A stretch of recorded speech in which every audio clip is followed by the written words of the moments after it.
Hello दोस्तों, welcome back to our YouTube channel. दोस्तों आज की इस वीडियो में हम बात करेंगे निर्देशांक ज्यामिति। मोस्ट इंपॉर्टेंट चैप्टर है, सवाल जरूर छपता है एग्जाम में। देखिए, निर्देशांक जैसे 4,3 है, इसका मतलब क्या होता है? एक्स अक्ष पर चली गई दूरी क्या होती है? जो पहले दी होती है वो एक्स पर चली हुई दूरी होती है, जो बाद में दी होती है वो वाई पर चली हुई दूरी होती है। पूछ लिया जाता है ये सवाल इस प्रकार से।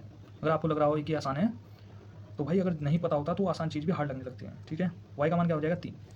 यहाँ से मोस्ट इंपॉर्टेंट क्वेश्चन जो एग्जाम में बार बार पूछा जाता है, बिंदु दे दिया, 2 बिंदु देगा, उन 2 बिंदुओं के बीच की दूरी पूछ लेगा। एक बिंदु दे दिया 2,3, दूसरा बिंदु दिया 5,7। अब देखिए निर्देशांक वहीं रख लेने हैं उस पर। ये हो जाएगा x1 और ये हो जाएगा y1, ये हो जाएगा x2, ये हो जाएगा y2। ठीक, यहीं पर हमने सेट कर लिया। ठीक है, अब केवल हम इनको देखेंगे। इनको फॉर्मूला हमें याद होना चाहिए माइंड में। फॉर्मूला है x1 माइनस एक्स टू बटे x1 माइनस एक्स टू का whole square plus y1 minus y2 का होल स्क्वायर, और रूट लगा दिया इस पर। x1 कितना है 2 है, माइनस x2 कितना है 5 है, इसका होल स्क्वायर कर दिया, प्लस y1 कितना है 3 है, और y2 कितना है 7 है, इसका होल स्क्वायर कर दिया। 5 में से 2 गए 3 का होल स्क्वायर 9, 7 में से 3 गए 4, 4 का होल स्क्वायर 16, कितना आएगा 25। तो अंडर रूट 25 का मान कितना आएगा 5। यही क्या हो जाएगा, आंसर हो जाएगा। ओके, बढ़ते हैं क्वेश्चन की ओर। नेक्स्ट क्वेश्चन, p का मान जिसके लिए बिंदुओं 8, p और 4,3 के बीच की दूरी 5 हो। दूरी कितनी दे दी, 5 दे दी। अब इन पर रख दो मान पहले। ये हो गया x1, ये हो गया y1, ये हो गया x2, ये हो गया y2। फॉर्मूला लगाया d बराबर under root x1 minus x two का whole square plus y1 minus y2 का होल स्क्वायर। और दोस्तों कहीं कहीं पर आपने ये देखा होगा x2 माइनस x1 का होल स्क्वायर। बात वही है, क्योंकि जब स्क्वायर होगा ना तो माइनस को प्लस कर देगा। चेक ऐसे ही कर लो। ठीक, तो डी का मान दे दिया 5, 5 रख दिया हमने, और इसमें मान रख दिए। x1 कितना है, x1 है 8, x2 कितना है 4 है, इसका होल स्क्वायर, प्लस y1 कितना है p है, माइनस y2 कितना है 3 है, इसका होल स्क्वायर कर दिया।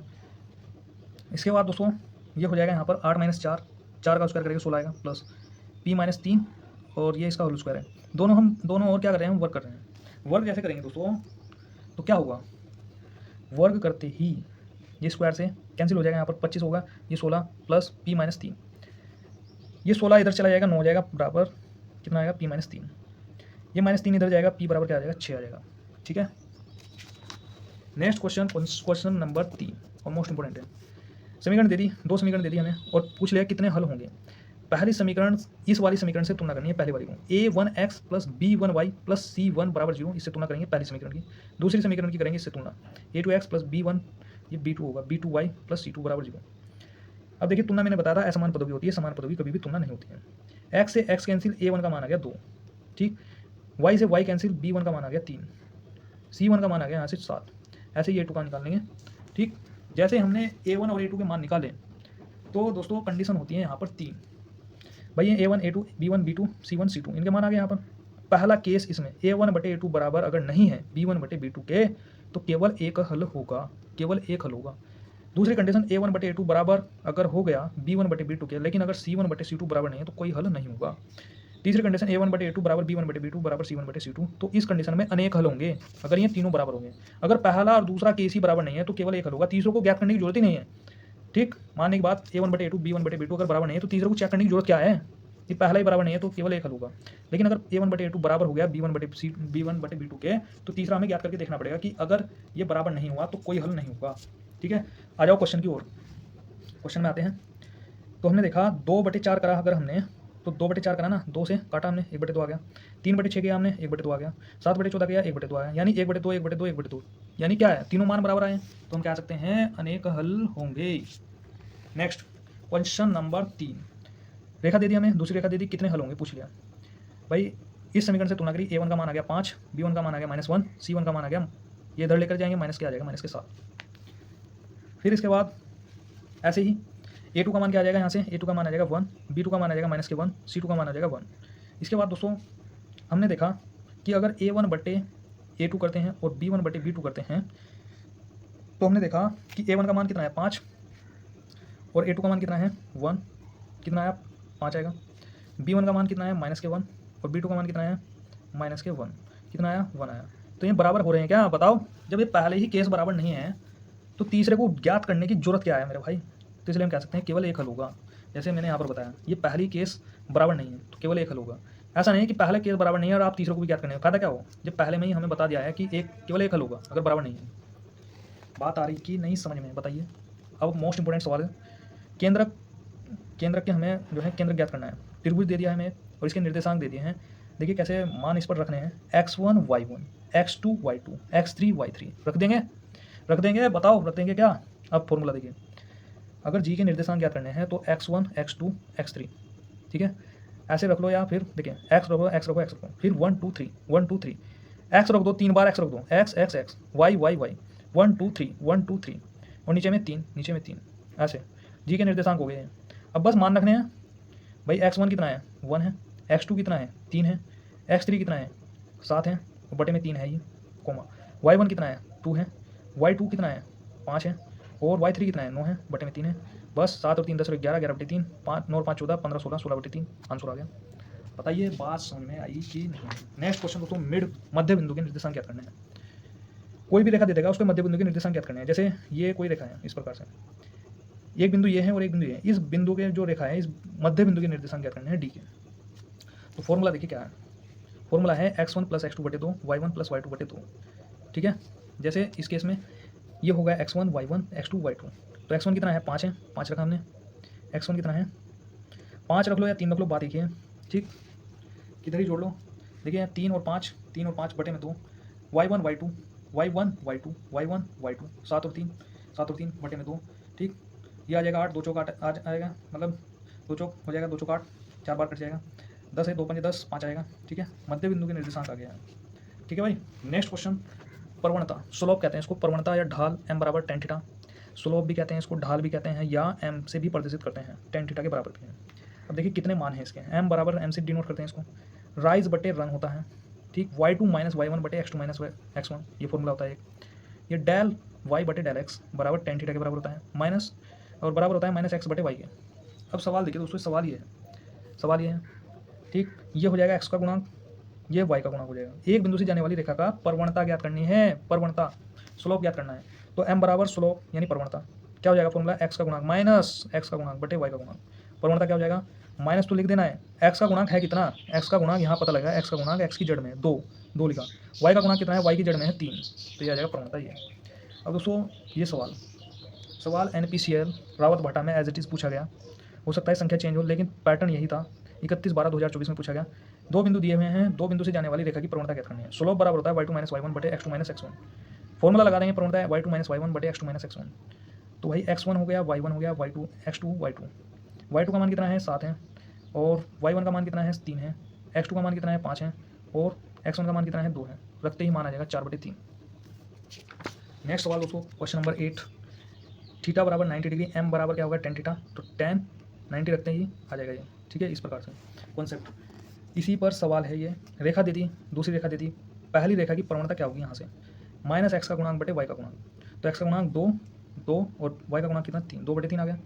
प्रवणता दूसरी रेखा की प्रवणता, इस रेखा की प्रवणता -x का गुणांक बटे y का गुणांक, x का गुणांक कितना है 4, x का गुणांक 4 कैसे भाई, देखें यहाँ पर x का गुणांक कितना है 4 बटे y का गुणांक कितना है 6, माइनस 2 दूनी 4 2 के 6, काटने पर वही आएगा 2/3, दोनों की रेखा की क्या है बराबर आ गई प्रवणता। जब बराबर आएगी ना उस केस में m1 बराबर m2, यदि दोनों प्रवणता बराबर आ गई हैं तो दोनों रेखाएं समांतर हो जाएंगी। ये मोस्ट इंपॉर्टेंट कॉन्सेप्ट, ठीक है भाई।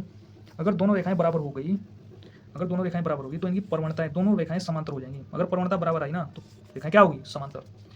दोस्तों यहाँ पर कॉन्सेप्ट है, अगर रेखाएं समांतर हैं तो m1 बराबर m2, प्रवणता बराबर होगी, ठीक, अगर रेखाएं समांतर हैं। अगर रेखाएं लंबवत हैं तो m1 गुना m2 बराबर होगा -1 के। मोस्ट इंपोर्टेंट कॉन्सेप्ट है। देखिए नेक्स्ट क्वेश्चन, यहाँ पर एक बिंदु से जाने वाली रेखा का समीकरण ज्ञात करना है। एक बिंदु जो है 2,3 से जाने वाली रेखा का समीकरण ज्ञात करना है जिसकी प्रवणता 4 है। एक बिंदु से जाने वाली रेखा का समीकरण क्या होगा, y - y1 बराबर m ब्रैकेट में x - x1। एक बिंदु से जाने वाली रेखा का समीकरण, बिंदु दे दिया 2,3, अब ये एक बिंदु दिया है, एक बिंदु से जाने वाली रेखा का समीकरण है x1 y1। इस समीकरण में मान रखने हैं बस y जो का तुम माइनस y1 का मान कितना है 3 रखा यहाँ पर बराबर, फिर m का मान कितना है, ये प्रवणता m का मान है, प्रवणता कितना है 4 ब्रैकेट, x का जगह x ही रहेगा माइनस x1 का मान कितना है, x1 का मान 2 रख दिया यहाँ पर, गुना कर देंगे 4x आ जाएगा, 4 दूनी 8 आ जाएगा। इसके बाद y को उधर ले जाएंगे, 4x जुगा तुम और ये y माइनस में आ जाएगा बराबर, ये 8 इधर चला जाएगा 5 हो जाएगा, या करके ऐसे लिख सकते हैं, सारे को इधर ले जाओ, 4x - y - 5 बराबर 0, ये हो जाएगा आंसर। ठीक है भाई, बताइए बात समझ में आई कि नहीं आई। इस प्रकार से सवाल ये यहाँ पर सोल्व होगा। ओके, अब चलते हैं दोस्तों अगले क्वेश्चन की ओर और ये चैप्टर समाप्ति की ओर। यहाँ पर दो बिंदु से जाने वाली रेखा का समीकरण क्या करना है। दो बिंदु हैं, अब दोस्तों देखिए दो बिंदु की बात आ गई, पहले एक बिंदु था अब दो बिंदु हैं, तो x1 y1 रख लेना है, x2 y2 हो गया। दो बिंदु से जाने वाली रेखा का समीकरण दोस्तों देखिए y माइनस वाई वन बराबर, अब यहाँ पर थोड़ा सा चेंज क्या हो जाता है इसमें, y2 minus Y one, x2 minus x1 और यह आ जाता है x माइनस x1। ठीक, इस वाले केस में क्या था, एक बिंदु से जब जा रहे थे तो y माइनस वाई वन, इसमें बहुत कन्फ्यूजन होता है सवाल में कि जब पूछा जाता है ना एक बिंदु से जाने वाली, तो दो बिंदु से जाने वाली रेखा का समीकरण लगा देते हैं, भूल जाते हैं, या प्रवणता का समीकरण लगा देते हैं। मेरे साथ ऐसे ही हुआ था, रावत भाटा का जब एग्जाम हुआ था तो प्रवणता पूछी और मैं समीकरण लगा रहा हूँ वहाँ पर। ठीक है, तो बात यही है, बार बार उसको समझना होगा लिख करके। मैं यहीं पर लिख देता हूँ एक बिंदु से जाने वाली रेखा का समीकरण। ठीक है, y माइनस वाई वन बराबर माइनस ये क्या है x माइनस x1, यह है एक बिंदु से जाने वाली, एक बिंदु से जाने वाली रेखा का समीकरण, ये एक बिंदु से जाने वाली रेखा का समीकरण है।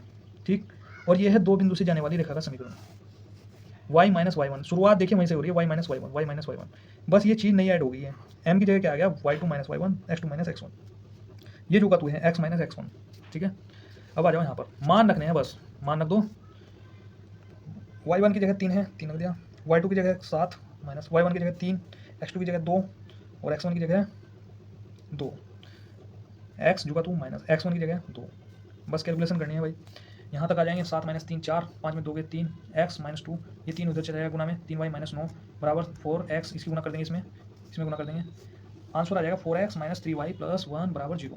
अब दोस्तों मोस्ट इंपोर्टेंट सवाल यहाँ पर कॉन्सेप्ट है, हमें त्रिभुज तीन बिंदुओं के निर्देशांक दिए हैं और त्रिभुज का क्षेत्रफल ज्ञात करना है। ये सवाल BRC के एग्जाम में पूछा गया, बार्क में ये क्वेश्चन जो है पूछा गया है दोस्तों। वहाँ पर के का मान ज्ञात करवा रहा था। ठीक, अब दोस्तों देखिए ऐसे आपको त्रिभुज बना लेना है, जो निर्देशांक दिए हुए हैं उसको लिख लेना है। अब कंसेप्ट समझिए, सबसे पहले शुरू वाली जो चीज़ है ना, शुरू में जो मान दिया हुआ है, जैसे 2 शुरू वाले यहाँ से शुरू करेंगे 2 4 6 और फिर 2 2 4 6 2, शुरू वाला जो मान है ना 2 4 6 2, फिर दोबारा रिपीट करना है लास्ट वाले को, 2 लिख लिया, 4 लिख लिया, 6 लिख लिया, 2 लिख लिया, और जो बाद वाला है ना फिर उसको शुरू करना है 3 7 11 फिर 3 3 7 11 3 लिख लिया। अब 1/2 लिख लेना है, पहले 1/2 लिख लिया ब्रैकेट, 7 की गुना इसमें करेंगे 14 आएगा, फिर 11 की गुना इसमें करेंगे 44 आएगा, फिर 3 की गुना इसमें करेंगे 48 आएगा। कितना आएगा यार, 11 चौक 44, ये 36 18 होगा यहाँ पर। ठीक है, 18 होगा, फिर गुना करेंगे। अब जैसे जब इधर गुना करेंगे ना तो माइनस कर देंगे यहाँ पर, माइनस 4 या 12, फिर 7 चंग 42 और फिर 11 दूनी 22, माइनस करते जाएंगे जब इधर से गुना करेंगे। मान लीजिए कोई वैल्यू माइनस में होगी ना पहले से ही, तो वो प्लस हो जाएगी, तो जैसे इसको घटाएंगे तो यहाँ पर जीरो बन जाएगा, जीरो आती है क्या हो जाएगा, जीरो हो जाएगा, क्षेत्रफल क्या हो जाएगा, जीरो। मोस्ट इंपोर्टेंट सवाल है दोस्तों, कॉन्सेप्ट फॉर्मूले इसके याद नहीं रहते, और ये ट्रिक है, यहाँ पर कोई फॉर्मूला नहीं लगना है इसमें, ट्रिक डायरेक्ट ट्रिक से आप याद रख सकते हैं। दोबारा समझ लीजिए, पहले चक्र से शुरू करना है, जो पहले नंबर दिया है ना उससे शुरू करना है, 2 4 6 और फिर दोबारा रिपीट करना है 2 4 6, और जो लास्ट वाला नंबर है एक बार लिखना है इसको 2 2 4 6 फिर 2, फिर जो लास्ट वाली है 3 7 11 फिर 3 3 7 11 3। जब इधर से गुना करते हुए चलेंगे प्लस लिखते चलेंगे, और जब इधर से गुना करेंगे माइनस लिखते चलेंगे, ये है, और 1/2 लिख करके करेंगे इसको सोल्व। ठीक है भाई, लास्ट सवाल दोस्तों ये इस चैप्टर का, और ये चैप्टर खत्म, और बाद में देखेंगे अगर कोई नया सवाल मिलता है तो ऐड कर देंगे। यदि किसी त्रिभुज के शीर्षों के निर्देशांक P Q तथा मूल बिंदु हों, मूल बिंदु, तो उस त्रिभुज का क्षेत्रफल क्या होगा भाई। इस प्रकार से मूल बिंदु हो गए, यहाँ पर मूल बिंदु होते हैं 0,0। ठीक, ये हो गया 8,2 और ये हो गया 4,5। ठीक है भाई, 4,5 हो गया। ठीक है, P हो गया, Q हो गया और मूल बिंदु हो गया। तो सबसे पहले जो शुरू में डाटा दिया हुआ है ना, जो इन्हें इसको यहाँ रख लो, यहाँ रखो, कोई मतलब नहीं, मूल बिंदु तो यहीं आना है, चाहे इसको यहाँ रख लो, यहाँ रख लो, कोई दिक्कत वाली बात नहीं है। शुरू से शुरू करते हैं हम, 4 लिखा हमने, फिर 0 फिर 8 फिर 4 4 0 8 4, फिर जो बाद में संख्या दी हुई है जैसे 5 को लिखा, फिर 0 फिर 2 फिर 5 5 0 2 5, इधर से गुना करते हुए चलेंगे, 1/2 लिख लेना है हमें, फिर जब इधर से गुना करेंगे 0 होगा, फिर इधर से गुना करेंगे 0 होगा, इधर से गुना करेंगे 0, 5 8 40 हो गया 40, माइनस इधर से गुना करेंगे 0 होगा, इधर से गुना करेंगे 0 होगा, इधर से गुना करेंगे -8 आएगा, -8 आएगा। ठीक, क्या हो जाएगा, ये है 40। ठीक है, तो 8 5 40, 8 5 40 हो गया, 40 में से 8 गए कितना हो गया, 40 में से 8 गए 32, और 2 से भाग करेंगे 16 दूनी 32, 16 आ जाएगा भाई आंसर 16। ठीक है भाई, ये चैप्टर दोस्तों कंप्लीट हो चुका है। आज हमने एक तो कंपाउंड इंटरेस्ट कंप्लीट करा दिया है, कंपाउंड इंटरेस्ट, ठीक, एक हमने कंप्लीट करा दिया है द्विघात समीकरण, उसकी वीडियो भी आने वाली है, अपलोड हो जाएगी, और एक हो गया ज्यामिति। तो आज 3 चैप्टर कंप्लीट हो गए हैं, और टाइम लगता है तो और देखते हैं अभी। ठीक है दोस्तों, मिलते हैं अगली वीडियो में, तब तक के लिए धन्यवाद।